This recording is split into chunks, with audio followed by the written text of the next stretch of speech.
Where is the educations of the Christians? Seeing that Christianity is the most educated people so far, the Christians are the most educated people so far on earth. But then when it comes to the issue of marriage, I begin to ask, where's their education? Where is the use of all those schools they went to? And I begin to say, because we are told in the church that polygamy is a sin. Okay, let's not argue it. Let's look at it this matter.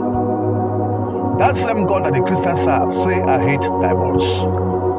And now, women are more plenty than the men. There is at least 2 women for every 1 man on earth. That is what we have here on earth.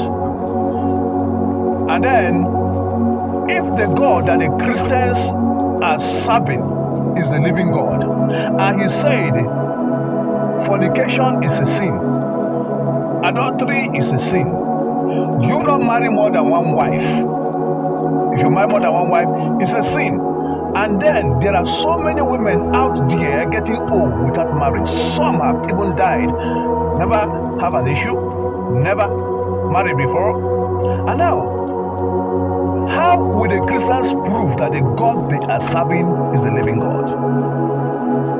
And therefore I say, anybody, any nation, any church that preaches that because you marry more than 1 wife, you commit sin, I say those churches are sinners. And those people who are upholding that somebody marries more than 1 wife, he commits sin, they are sinners. So if you go to a church where they tell you don't marry more than 1 wife, you commit sin, go and tell your pastor, your whosoever that is earlier, I said that they are sinners. Either they are sinners in disguise, or they are sinners in ignorance. I mean, some of them may know what they are doing, some of them may not know what they are doing. Just like if you hear anybody contradict this thing I'm saying, let your heart go to one thing. It is either the person is speaking out of ignorance or he's an agent of darkness. You know, these are satanic gang up to end up Christianity, to make sure, 1, nobody makes heaven from the church, and 2, to liquidate Christianity, and 3, to be able to wipe it out if possible. This is the purpose why these things are indoctrinated. And have it in your mind that St. Paul was killed when he finally said that marriage is honorable in all, whether a second wife, whether a third wife, whether a fourth wife, for as long as it is done in righteousness, is honorable. When St. Paul said this thing, the Roman authorities said, what have you just said?